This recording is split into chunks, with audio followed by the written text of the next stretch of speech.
Malinaw na ikinakaso sa atin ang hindi natin kaso. Yan ang trabaho ng mga administrasyon ni Marcos para siraan ang mga DDS supporters, para siraan ang mga Duterte.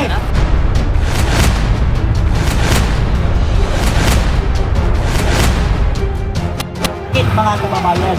Pero hindi natin masisisi ang mga pulis at ang mga sundalo kapag ginagawa nila ang kanilang trabaho. Pero mas karapat-dapat na pakinggan siguro nila ang boses ng mamamayang Pilipino na siyang nagpapasahod sa mga politiko at sa inyong mga pulis at sundalo. Kami ay hindi kagaya ng makakaliwang grupo na tinatapunan kayo ng basura, tinatapunan kayo ng mga lupa, binabato kayo ng mga bato. Hindi kami kagaya ng mga yan na nagrarally. Ang mga Duterte supporters mula doon nagrarally, walang kinulong pulis. Walang pinatong pulis. Yung itinutang sa amin na ako daw ang nanunog dyan sa Ayala Bridge. Ang nanunog doon, yung galing ng Luneta Park. Yung trillion peso march. Sila ang nanunog sa Ayala Bridge. Nung nanunog sila, nag-anunsyo kami sa Liwasan Bonifacio. Ang nangyayaring panununog dyan sa Ayala Bridge ay wala pong kinalaman ang mga Duterte supporters. Bago kami pumunta ng Mendiola, alas 3, nangyari yung panununog, alas 12. Sino ang pinasupina? Ako ang pinasupina ni John Vic Rimulya. Bakit? Ako daw yung sumigaw ng may lighter na ba ang lahat? Malamang magkakandilighting kami. So malinaw na ikinakaso sa atin ang hindi natin kaso. Yan ang trabaho ng mga administrasyon ni Marcos para siraan ang mga DDS supporters, para siraan ang mga Duterte. Pero hindi nilang kayang siraan sa mata natin ang mga Duterte.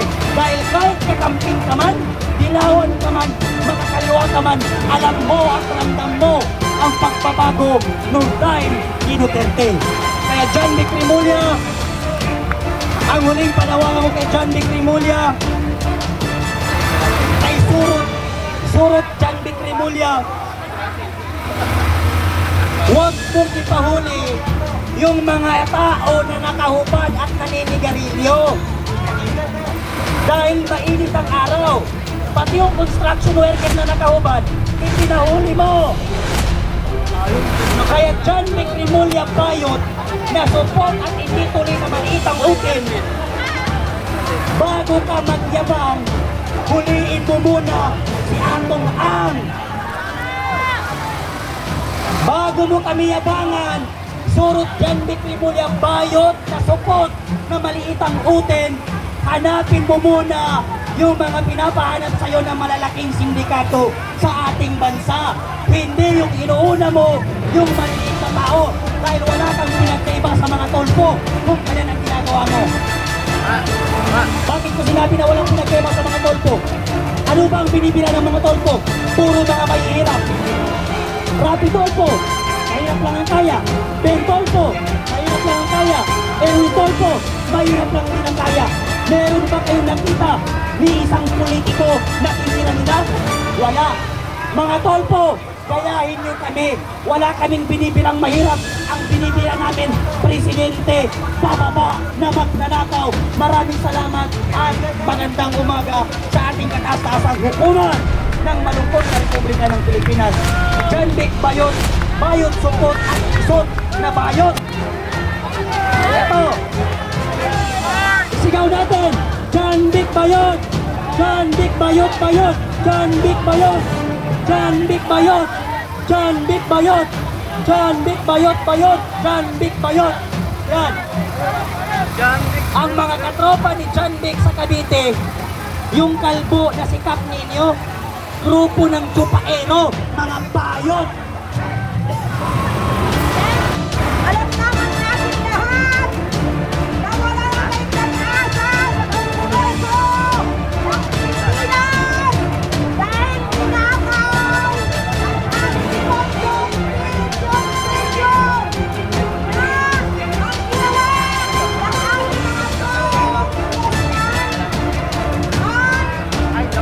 at interest na sila ay gumawa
tapat ng kanyang ama.